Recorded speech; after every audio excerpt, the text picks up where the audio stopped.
지난번에 이제 한 주는 명절이라고 이제 저희들이 대예배 드리고 그 이후에 또 수련회 하고 나서 다니엘서 말씀을 같이 더 본다고 2주간 이렇게 말씀을 연결해서 하지 않았었는데 그 이전에 무슨 말씀 했는지 좀 기억나세요? 그 창조에 대한 말씀들을 우리들이 계속 해나가고 있는데, 그러니까 하나님께서 이 모든 만물을 만드셨다는 것이죠. 그 만물이 진화되어서 왔다는 그런 과학자들의 주장과 달리 세상은 하나님께서 창조하셨다는 거예요. 그리고 특별히 인간을 어떻게 하셨다고요? 인간은 더욱더 특별한 존재로 하나님께서 만들어주셨다. 그래서 하나님의 형상대로 우리를 만드셨다라고 말씀을 드렸습니다. 그런데 하나님께서 하나님의 형상으로 인간을 만드신 이유가 뭘까요? 그게 바로 오늘 말씀에 나와 있는 것입니다. 26절에 보니까 그 이유가 하나님이 이렇게 말씀하시네요. 다스리게 하자. 그러니까 세상 만물들을 다스리게 하기 위해서 여러분들을 만드셨다고 성경이 기록하고 있습니다. 그러면 이 모든 만드신 세상에 어찌 보면 다스리는 사람들이 어떤 사람들이에요? 왕이나 이렇게 통치자 같은 사람들이 세상을 다스리잖아요. 그죠? 그럼 여러분들을 어떤 사람으로 만드셨다는 거예요? 왕과 같은 존재, 지금 그 하나님의 아들, 왕자와 같은 존재, 이런 사람들로 여러분들을 만드셨다고 성경이 말하고 있는데, 여기서 말하고 있는 다스림이라는 것은 세상적인 방식처럼 어떤 그 사람들 위에 서서 군림을 하고 지배를 하고 막 착취를 하고 그 다음에 뭐 탄압을 하고 이런 다스림이 아닙니다. 여러분, 우리들이 보는 그런 다스림은 주로 그런 거죠. 그죠? 힘이 있으면 힘 없는 사람을 억누르고 억압하고 좀이라도 자기들이 뭔가를 뺏으려고 하고, 그래서 권력을 얻으면 어떻게 돼요? 사람들이 전부 많은 부를 한꺼번에 얻으면서 세상에 있는 돈들이 모든 것이 자기 것이냐 이렇게 살아가잖아요. 그죠? 저 사우디 아라비아에 있는 그 왕 같은 경우는 자기의 모든 그게 나라에 있는 것들이 자기 재산이고 이런 식으로 돼 있더라고요. 그러니까 다 자기 재산인 거예요. 자기 꿈을 다. 그러니까 누구든지 힘을 얻고 권력을 얻으면 이렇게 하려고 하는데, 이런 다스림 방식이 아니라는 거죠. 이런 다스림의 방식들은 인간이 타락하고 나서 왜곡된 하나님의 형상들이 이루어가는 모습들입니다. 그래서 왜곡된 인성에서 나오는 잘못된 다스림이지 하나님께서 원래 원하셨던 다스림의 방식이 아니라는 것이죠.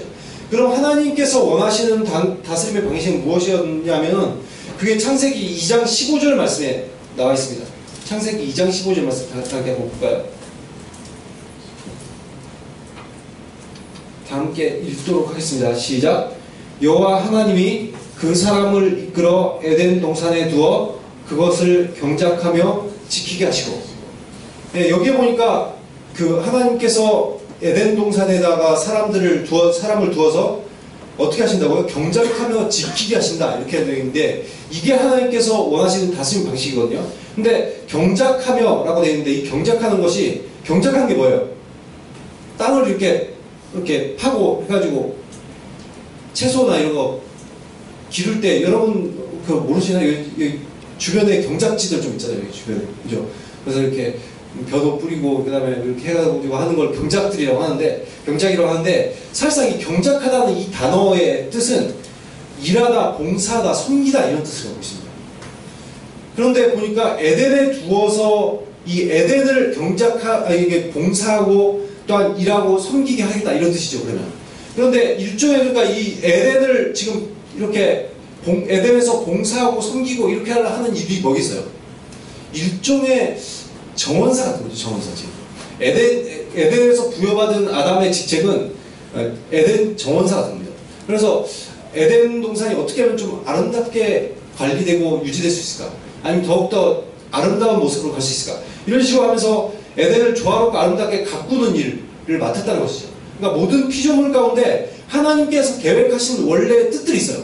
나무를 향한 하나님의 뜻, 그 다음에 풀을 향한 하나님의 뜻, 이런 것들이 다 있어요. 그럼 이런 것들이 그 원래 하나님께서 의도하신 창조성을 드러낼 수 있도록 인간이 그것을 가꾸어줘야 돼요.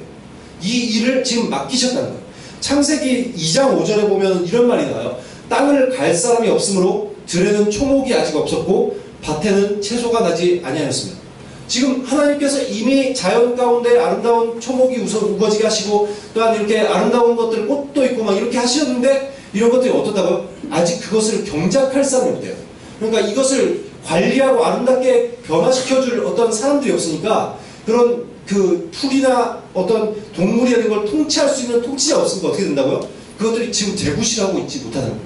그래서 하나님께서 에덴에 사람을 두어서 지금 경작하게 하심으로써 이제 이런 일들이 일어나야 되는 거예요. 초목이 생겨나고 밭에는 채소가 생겨나고 이게 하나님께서 주신 그러면 에덴도 어떻다는 거예요. 사실은 모든 것이 완벽하게 갖춰져 있는 형태라기보다는 하나님께서 그것을 계속 개발하고 또한 더욱더 아름답게 변화시켜야 될 사명을 인간에게 주셨다는 거예요. 그게 에덴 동산의 모습이었다는 거예요. 그렇기 때문에 우리들이 자연 만물을 돌보고 섬길 때 어떻게 되는 거예요? 이것을 개발하고 재창조를 시킬 때 모든 만물이 하나님의 창조성을 드러낼 수 있는 예술품으로 변해가기 시작하는 거예요. 이거는 이런 하나님께서 원하시는 그런 창조의 방식들은 그런 어떤 개발의 방식들은 이거는 어떤 우리들이 머릿속에 두고 있는 그런 개발과는 다릅니다. 인간들이 지금 하고 있는 개발은 어떤 거예요? 자연을 더 파괴하고 더욱더 막 생태계를 오염시키고 이런 식으로 계속 하고 있잖아요. 그죠? 근데 하나님께서 원하시는 방식은 그런 방식이 아니고 보니까 경작하면 또한 뭘 하게 하신다고요? 지키게 하신다고 돼 있어요. 이 지키다는 뜻은 그것을 원래 있던 그 가치대로 보존하는 것들을 얘기하죠. 그렇기 때문에 하나님께서 만들어 놓으신 자연을 얼마든지 개발하고 재창조시키긴 하는데 그럼 어느 쪽으로요? 어느 쪽으로 개발하고 재창조시킨다고요? 이것을 보존하는 쪽으로, 질서를 유지하는 쪽으로 그렇게 우리들이 가꾸어 나간다는 거예요. 그러니까 요즘으로 따지면 약간 그런 거죠. 환경보호단체 같은, 그렇죠? 그러니까 자연의 개발은 좋아요. 예, 개발은 우리들이 시키고 인간이 살아갈 집도 만들고 이러겠죠. 그럼에도 불구하고 어떻게 하는 거예요? 자연 상태를 심각하게 훼손하는 것이 아니라 그것이 오히려 굉장히 에코산업 같은 그런 것들을 할 수 있는 사람으로 우리들을 불러주셨다는 거예요. 그런데 이것 역시 인간이 나중에 타락하고 왜곡되면서 자연을 파괴하는 쪽으로 자꾸 성향이 바뀌게 됩니다. 그러니까 문제가 된 것이지 하나님께서 원래 만드신 뜻은 이렇게 지키고 또한 그것을 경작하는 것. 이 경작하는 것이 아까 섬긴다는 뜻을 가지고 있다고 했잖아요. 그죠? 섬기며 다스리는 사람을 여러분들에게 하길 원하시는 거예요. 하나님께서 이런 일을 할 때 이 사람들이 이제 하나님의 대리자라고 여기 이제 대리 통치자가 되게 하시는 거잖아요. 근데 이런 대리 통치자가 하나님이 이 세상 가운데 굉장히 많아지길 원하셨습니다. 그래서 보니까 28절에 보니까 복을 주시면서 어떻게 하세요? 생육하고 번성하고 땅에 충만하라. 땅을 정복하라. 이렇게 얘기하셔요. 생육하고 번성하고 충만하고 정복하라. 이런 얘기를 듣고는 어떤 사람은 그러면 애를 많이 낳으라는 뜻이냐. 그래가지고 뭐 굉장히 뭐 그런 얘기를 하는 사람도 있더라고요. 애를 많이 낳아야 되나. 그래서 막 여자들은 애 낳는 거 막 부담스럽고 남자들은 우리 그래서 생식본능이 우리들한테 있나. 막 이런 얘기 하는 사람이 있는데 그것이 아니라 어떻게 하는 거예요? 이게 하나님께서 지금 이 인간들은 뭐를 닮았어요? 뭐를 닮게 만드셨다고요? 하나님의 형상을 닮게 만드셨다고 했잖아요. 그죠? 여러분 한 명 한 명이 하나님의 그런 형상, DNA를 갖고 있어요. 그죠? 이런 DNA를 가진 사람들이 하나님께서 어떻게 되길 원하신 거예요? 세상 가운데 점점 많아지길 원하시는 거예요. 그러니까 지금 이런 세대를 이어오면서 하나님의 그런 DNA를 가진 사람들이 점점 많아지길 원하시는 마음에서 지금 이런 말씀을 하시는 거죠. 그래서 점점 또한 미개척지로 우리들이 뻗어가면서 어떻게 되겠어요? 에덴 동산 그 한정된 공간뿐만 아니라 더욱더 많은 공간으로 뻗어나가면서 세상이 점점 이런 하나님의 형상으로 가득하길 원하시는 거예요. 그래서 이 지구상 가운데 온통 하나님의 사람으로 가득한 하나님께서 그것을 계획하고 계신 것이죠. 여러분 지금에는 하나님의 형상대로 살아가는 사람이 많아요? 아니면 하나님의 형상답지 않게 살아가는 사람이 많아요? 하나님 형상답지 않게 살아가는 사람 많죠. 그죠? 그러나 하나님께서 원하시는 뜻은 이 지구 가운데 이 지금 약 70억이 살아가고 있는데 70억 정도의 인구가 전부 하나님의 형상으로 살아가면 어떻게 됐을까요? 정말 아름다운 세상이 되었겠죠. 이것을 원하시는 거예요. 여러분 그 지구가 예전에 그 하늘에 물층이 있었다는 거 아세요? 그 성경이 창세기 1장에 나오잖아요. 하나님이 궁창으로 나누셔갖고 윗물과 아랫물로 나누시잖아요. 그게 하늘에 물층이 있어요. 물층이 있어가지고 그냥 수증기 이런 게 아니고 수증기가 0.몇 %밖에 안 되는데 수증기 딱 떠있으면 하나님께서 윗물과 아랫물을 나누시고 이렇게 얘기 안 하겠죠. 윗물과 아랫물을 나누셨다고 할 정도면 위에 물층이 굉장히 두꺼운 층이 있었다는 거예요. 근데 그것이 이제 그 하늘 궁창에 엄청난 물층이 있어요. 여러분 그게 실제로 그거 물층이 있었다는 그런 증거들이 발견됐습니다. 뭐냐면은 어떤 그 인디안의 그림의 벽화를 발견했는데 벽화에 보니까 태양을 찌그러져 있게 그려놓은 거예요.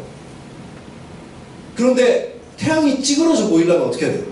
위에 뭔가 물 같은 게 있으면 여러분 그 과학 시간에 배웠죠. 물을 이렇게 타면 이렇게 빛이 이렇게 굴곡이 되면서 빛 같은 게 찌그러져 보이잖아요. 그죠? 그런 현상을 지금 하늘에서 그려놓은 거예요. 어떤 사람들이. 그러면서 이제 홍수 사건도 막 그려놓고 이런 벽화가 발견됐어요. 뭘 말하는 거예요? 이전엔 물층이 있었고 그게 하늘에서 떨어졌다는 걸 표현하고 있는 거예요. 여러분 그런 물층이 있으면은 이게 자외선을 완벽하게 차단한다고 합니다. 그래가지고 인간이 지금과는 훨씬 다른 상태로 살아갈 수가 있대요. 그리고 자연 만물도 훨씬 다른 상태로 자라갈 수 있대요. 그리고 그런 상태에 있으면 인구가 지금하고는 비교할 수 없을 만큼 인구가 많은 사람들이 살 수 있답니다. 그런 최적의 요건들로 갖춰진 자연 상태. 그 상태에서 이 땅에 하나님은 인간들이 편만하게 원하시는 거예요. 그러면서 인간이 그러면 하나님의 형상을 닮은 인간들이 이 땅에 편만하면 어떻게 되겠어요? 모든 피조세계가 인간을 보면서 인간을 볼 때 어떻게 된 거예요? 동물도 우리를 보고 식물도 우리를 보고 천사들도 우리를 볼 건데 그때 볼 때 우리들의 모습에서 뭘 보는 거예요? 그들이 하나님의 모습을 보는 거예요. 나에게서 하나님을 보기 시작하는 거예요. 그리고 또한 우리 인간이 또한 자연 모든 만물을 다스리게 만드셨기 때문에 우리들이 다스릴 때 어떻게 되는 거예요?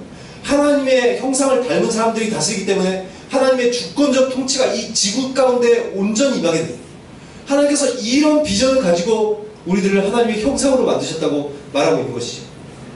근데 안타까운 것은 세상 가운데 죄가 들어오면서 어떤 일들이 일어났어요. 하나님의 창조 질서가 엉망으로 바뀌기 시작했어요. 그래서 사람들도 변하고 또한 사람들이 원래 지구를 다스려야 되는 사람이니까 어떻게 돼요? 우주적 통치권을 우리들에게 주셨기 때문에 어떻게 돼요? 어때요?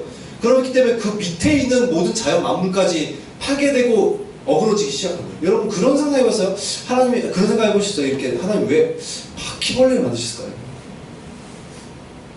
왜 하필 모기를 만드셨어요? 뱀을 왜 만드셨어요? 이런 생각 해보신 적 있으세요? 근데 성경에 보면 그것이 변형되었다는 걸 우리가 알 수 있어요. 원래 하나님이 바퀴벌레 만드셨을 때 바퀴벌레 그렇게 혐오스럽게 만들지 않으셨어요. 굉장히 귀엽고 바퀴벌레 되게 귀엽다 이랬을지 몰라요. 근데 지금 우리들에게 혐오스러운 것은 이게 변형되었어요. 원현 형상을 잃어버렸어요. 모든 것들이. 맹수가 예전에 없었잖아요. 그죠? 맹수가 없었는데 맹수로 바뀐 거예요. 이런 식으로 자기의 형상과 다른 형상을 가지게 됐어요. 로마서에 보면 그래서 모든 동물, 식물들이 자기들의 원 형상이 바뀌어 들어가지고 하나님의 아들들이 나타나서 자신을 올바로 통치해주기를 지금도 학수고대하고 있다고 성경이 말하고 있어요. 제발 좀 하나님의 아들들이 좀 나타났으면 좋겠다. 그래서 우리들에게 좀 제대로 된 통치를 해줬으면 좋겠어. 막 이렇게 막 곰칭, 풀과 나무와 그 동물들이 우리들을 바라보면서 그런 생각을 하고 저 사람들 제발 좀 하나님의 형상으로 좀 바뀌었으면 좋겠다. 동물과 식물이 우리 걱정하는데 우리는 걱정 안 하는 것 같아요. 스스로 별로. 여러분 이게 지금 그런 거예요. 그래서 바퀴벌레도 실제로 보면 굉장히 인간에게 유용한 곤충인 거 아십니까? 바퀴벌레가 여러분 집을 지어놓으면 바퀴벌레가 왜 나타나는지 알죠? 바퀴벌레는 더러운 곳만 나타납니다. 네, 딱 바퀴벌레를 보는 순간 우리 집이 더럽구나 이거 아셔야 돼요. 바퀴벌레는 더러운 음식들을 제거하는 역할을 해요. 그래서 특히 벽 가운데 벽에 보면은 귀뚜라미들 여러분 우는 집도 있나요? 벽 안에서 귀뚜라미가 거기서 울기만 하는 게 아니라 거기서 죽어요. 그럼 그게 썩죠. 그러면 집이 부패되고 썩어요. 그런데 그것을 방지해 주는 것을 바퀴벌레가 합니다. 열심히 그걸 먹어줘요. 그리고 집 안에 있는 곰팡이를 다 제거해줘요. 그게 원래 바퀴벌레의 역할이에요.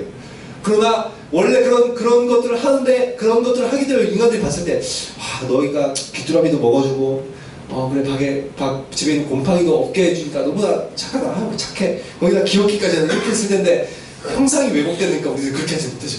그럼에도 불구하고 우리들 그런 것을 보면서 어떻게 해야 돼요? 그래 바퀴벌레야 미안하다. 우리가 타락해서 너희들까지 변화되었구나. 그래 지금은 이런 모습대로 있지만 하나님께서 다시 예수님이 재림하실 때 너희들도 본영 형상을 찾을 거야. 나도 본영 형상을 언젠가 찾게 될 거야. 이런 식으로 생각하는 게 훨씬 바람직한 생각이시죠. 아무튼 이렇게 해서 인간도 변하고 세상도 변하게 되니까 생육하고 번성하고 땅을 다스리라고 하니까 어떻게 해요? 왜곡된 인성을 가진 사람들은 성중독에 빠지고 음란한 가운데 빠지는 거예요. 생육하고 번성하라고 하니까. 그리고 정복하라고 하니까 어떻게 돼요? 자연을 더욱더 파괴하고 막 경계를 넘어서 침범하고 침략하고 이런 형상, 이런 모습들로 우리들이 바뀌어가는 거예요. 다스리라고 하니까 자연이 아닌 사람을 다스리기 시작하고 거기에서 섬김이 아니라 군림과 지배와 통치를 그런 잘못된 방식의 통치를 하기 시작하는 것입니다. 이것이 전부 다 하나님의 형상을 왜곡되었기 때문에 나타나는 현상들이라는 것이죠. 하지만 하나님께서 이런 방향으로 계속 흘러가는 것을 원하시겠어요? 안 원하시겠어요? 당연히 안 원하시겠죠. 그래서 이 땅 가운데 누굴 보내신 거예요? 그래서 예수님을 보내신 거예요. 그래서 예수님을 보내셔서 왜곡된 그런 하나님의 형상, 이것이 어떻게 되기를 원하시는 거예요? 다시 하나님의 온전하신 하나님의 형상으로 변형되게 하시려는. 그래서 우리들에게 성경에서 뭐라고 선포하는 거예요? 우리들이 예수님을 믿는 사람이 어떻게 됐다고요? 이전 것은 지나갔으니 보라 새 것이 되었다. 우리들이 어떻게 된 거예요? 새로운 피조물이 되게 하시는 거예요. 이전의 옛 습관을 버리고 새 사람을 입으면 우리들이 전혀 새로운 사람이 되는 겁니다. 하나님의 형상으로 다시 살아갈 수 있게 하시는 거예요. 물론 이게 에덴에서와 같은 방식으로 우리들이 지금은 살아가지 못하죠. 그건 예수 그리스도께서 다시 재림하실 때 그런 일들이 일어날 것입니다. 그러나 지금도 우리들 가운데 그렇게 하나님께서 우리들의 삶을 변화시키셔서 다시 원래의 형상으로 회복시켜서 우리들에게 다시 어떤 일을 맡기시기 원하신 거예요? 하나님의 대리적 통치자의 일을 다시 맡기시기 원하시는 거예요. 그러면 이제는 하나님이 에덴과 같은 그런 방식으로는 통치 못하니까 하나님이 다른 사명을 우리에게 주시겠죠. 그죠? 그래서 다른 사명을 주기 시작하는데 그것이 성경에 보면 계속해서 어떤 사명을 주시는지 나와 있습니다만 대략적으로 우리들이 이런 형상이 이런 것입니다. 하나님의 그런 형상이 어그러져서 세상이 굉장히 타락되었죠. 그죠? 굉장히 훼손되고 엉망이 되었죠. 그러니까 이런 잘못된 세상을 다시 회복시키는 역할을 맡기신 거예요. 그래서 인간들도 어떻게 되는 거예요? 인간도 다시 그런 왜곡된 형상에서 다시 하나님의 형상으로 회복되는 모습. 그러니까 내가 잘못된 인성들을 버리고 하나님의 거룩하신 모습을 닮아가게 만드시는 거예요. 그리고 지금도 자연들이 파괴되고 또한 우리들이 엉망으로 만들어 놓은 그런 모든 필요 세계를 어떻게 하는 거예요? 올바른 통치자들이 나타나서 올바른 다스리는 하나님의 사람들이 나타나서 그런 자연 만물을 온전히 다스리기를 원하는 거예요.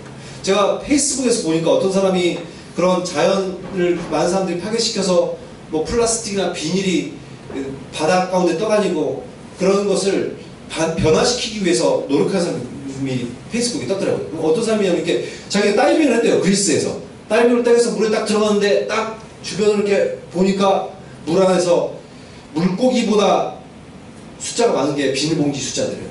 그래서 그때 자기가 그 생각을 했대요. 이걸 좀 어떻게 하면 이 비닐봉지를 없앨 수 있을까? 그것을 고민하면서 개발하는 게 바다 안에서 이게 물이 돌잖아요. 그러면서 한 곳으로 플라스틱과 비닐이 모이게 만든대요. 그래서 그곳에 모이면 그것이 자연적으로 이게 분화되고 없어지면은 그게 엄청나게 바다가 오염되고 그런 게 되니까 그러게 되기 전에 그것을 모아서 이것을 처리할 수 있는 그런 기술을 개발했더라고요. 그런데 그런 기술을 지금 상태 정도의 수준이면 7만 6천 년이 걸린다든가 그 모든 것을 제거하는데 그렇기 때문에 많은 사람들이 이게 스폰을 해주고 이렇게 많이 하면 이제 빠른 속도로 할 수 있다 이런 어떤 그런 광고물이 있어요. 그러니까 이런 사람들은 어떻게 하는 거예요? 그런 자연들을 다시 아름다운 형상으로 바꿔놓기 원하는 거죠. 여러분 혹시 이런 생각 해보셨나요? 그 중국 쪽에 고비 사막 있죠. 고비 사막에 누군가가 나무를 심기 시작하면 어떤 일이 일어나요? 이런 생각 안 해보시죠? 고비 사막에 여러분 누군가 나무를 심기 시작한다면 30년 뒤에는 한국에 황사가 없어집니다. 어떠한 사람이 그런 일들을 추진하면 그렇게 만들 수 있어요. 뭔가 인간들이 부여받은 능력들은 굉장히 탁월해요. 그런데 우리들이 그것을 제대로 활용하지 못하는 것이죠. 하나님께서 이런 것들을 원하시는 거예요. 우리들이 또한 사람들이 변하게 받기를 원하는 거예요. 마치 아름다운 자연들이 지금 사막화가 엄청나게 진행이 되고 있죠, 실제로. 그래서 아프리카가 하루가 다르게 변한다고 합니다. 그래서 예전에는 아프리카가 다 초원 지역이었어요. 여러분 이집트 사하라 사막 여기가 초원이었다는 거 아세요?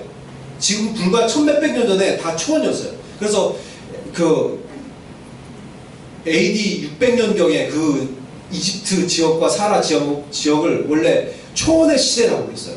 그 말을 타고 움직여야 됐던 지역이에요. 그런데 지금 어떻게 돼요? 낙타를 타고 움직여야 되는 거죠. 완전히 사막화가 되죠. 근데 이런 것이 급속도로 지금 진행되고 있는데 이게 영적인 세계도 이와 비슷해요. 영적인 황무지와 같은 것들이 엄청나게 많은 거예요. 그래서 그곳에는 어떻게 돼요? 영적인 황무지에서는 하나님의 그런 어떠한 성령의 열매들이 나타나지 못합니다. 하나님의 원하시는 그 계획들이 이행되지 못하는 거예요.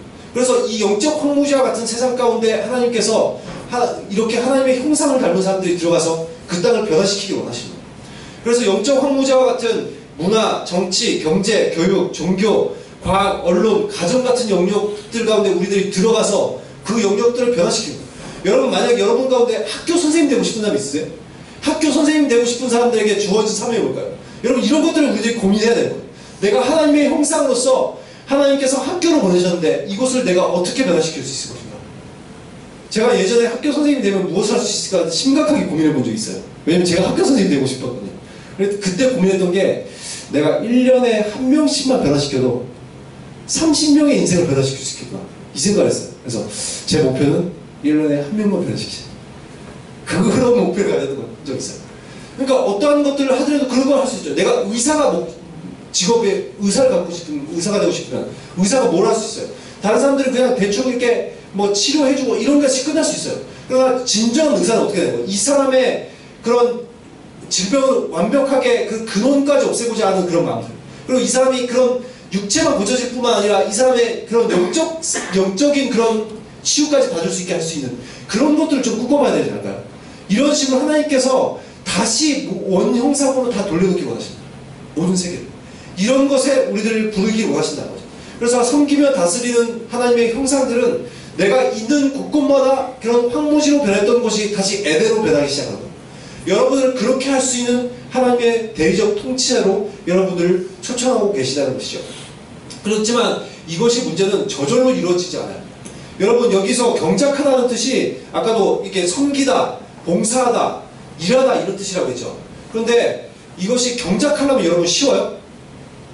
경작하는 게 쉽지 않아요. 그죠? 농부들도 경작하는 게 쉽지 않아요. 땅을 파고 거기다 물을 주고 계속해서 우리들이 노력을 해야지만 작물들이 자랄 수 있죠. 그거와 마찬가지로 지금 이런 황무지로 변한 이런 영적 상태에 있는 그런 세상을 변화시키려면 뭔가 우리들이 그것을 희생하고 또한 열심히 섬기고 봉사를 해야지만 그런 변화가 일어나는 거예요. 하나님은 이런 자연 만물을 수고하여 섬김으로 만물이 본영상을 가질 수 있도록 만들기 원하시는 거예요. 우리들이 그래서 어그러진 세상 가운데 들어가서 거기서 섬기고 온전히 섬길 때 그 세상이 변화받는다는 것이죠. 이런 역할들을 여러분 아무나 하겠어요? 하나님의 거듭난 사람들, 하나님으로 인해서 예수 그리스도로 인해서 거듭난 사람들, 이 사람들이 이런 역할들을 감당할 수 있는 거예요. 그래서 실제로 이런 역할들을 감당하는 사람들이 이 지구 가운데 많이 있습니다. 아프리카에 들어가서 사막화를 맡고 있는 많은 사람들이 있고, 또한 물이 없는 곳에서 물 프로젝트를 진행해서 많은 사람들에게 물을 제공하려는 많은 선교사님들이 있습니다. 여러분, 이런 역할들을 한 거죠. 여러분, 뉴질랜드가 수백 년 전에 황무지였다는 거 아십니까? 지금은 세계에서 가장 아름다운 땅을 얘기하죠. 그 땅이 왜 그렇게 되는지 아세요? 그 땅 가운데 청교도인들이 정착하기 시작했어요. 그래서 그 땅을 변화시키기 위해서 기도했습니다. 그리고 나서 100년 정도가 지나자 그 땅이 세계에서 가장 아름다운 땅이 되었어요. 지금도 북극에 있는 땅들에서 작물이 자랄 수 없는 땅인데 크리스찬들이 그 땅에 생기기 시작하면서 그 땅을 위해서 기도하는데 여러분, 놀라운 일들이 일어나고 있습니다. 그 땅에서 작물들이 자라기 시작했어요. 콜롬비아의 어떤 땅에서 어떤 사람들이 원래 술 취함과 또한 살인과 폭행과 이런 것이 난무하던 땅이었어요. 그 땅에 감옥이 너무 좁아서 감옥을 수용할 수 없어서 다른 지역으로 이송보내야 됐던 지역입니다. 근데 그 마을의 전체 마을 주민들 중에서 90% 이상이 크리스찬으로 변하기 시작했습니다. 그냥 형식적인 크리스찬이 아니라 정말 하나님 앞에 나오는 크리스찬들로 변하기 시작했어요. 근데 어떤 일들이 일어나면 땅이 변하기 시작한 거예요. 60일 만에 자라는 배추가 25일 만에 자라기 시작했습니다. 이만큼 자라는 홍당무가 이만큼 자라기 시작했어요. 이런 일들이 일어나서 그 농업을 하는 과학자들이 들어가서 이 땅에서 무슨 일이 일어났습니까? 물어보는데 그 사람이 뭐라고 얘기했을까? 사람들이, 주민들이 하나님께서 하셨습니다.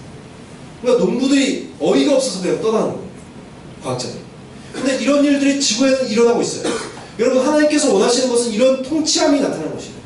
우리들의 심령이 변화되고 새로워질 뿐만 아니라 모든 필요 세계 가운데 하나님의 통치권을 바라게 만드시는 거예요. 여러분들은 이 일에 지금 초청을 받은 것입니다. 단지 내가 구원을 받고 내가 그냥 내가 천국 가면 되지, 이것으로 끝나는 것이 아니라 여러분 한 명 한 명 하나님 나라를 대변하는 대변자로 세우시기를 원하시는 거예요. 여러분 저기 외국에 나가 있는 사람들은 뭐라고 하죠? 외국에 나가서 뭐라고 하더라? 갑자기 기억이 안 나요. 외국에 나가서 대사관들. 여러분 대사관들이 어떤 역할을 해요? 한국에서 파송한 대사관들은 무슨 역할을 해요? 미국, 뭐 아프리카, 뭐 유럽 가서 뭐예요? 거기서 한국을 대변하는 역할을 하죠. 그죠? 한국을 이렇게 대표해서 가서 한국을 대변하는 역할을 합니다. 그러면 하나님의 형상을 닮은 하나님의 사람들은 무슨 역할을 하는 사람들이에요? 하나님의 나라를 대변하고 대표하는 역할을 하는 거예요. 이 여러분 한 명 한 명이 그런 역할을 한다는 거예요. 그래서 여러분이 이렇게 길을 걸으면서 다닐 때 어떻게 되는 거예요? 여러분이 이 땅에서 세상을 보면서 걸을 때 여러분이 대리자라는 걸 알아야 돼요.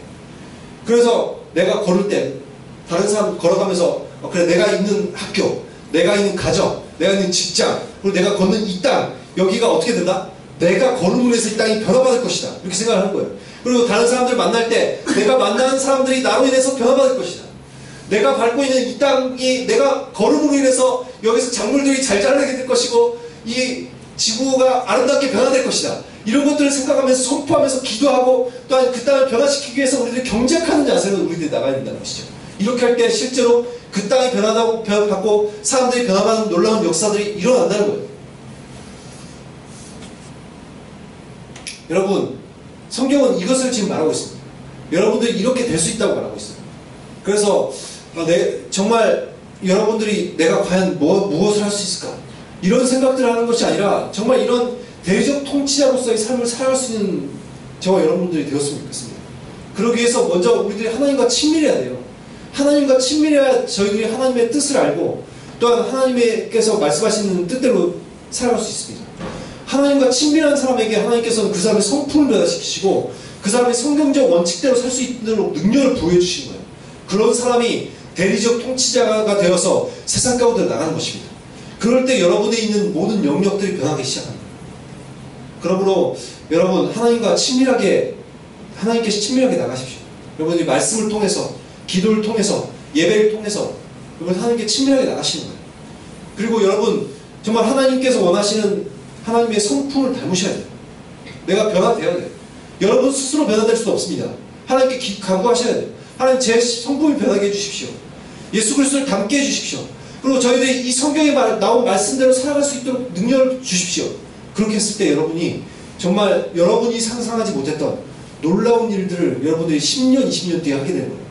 그것을 꿈꾸시면서 하나님 이 땅 가운데 저희들이 대리적 통치자로 살아갈 수 있도록 저희들의 삶을 인도해 주시옵소서. 그렇게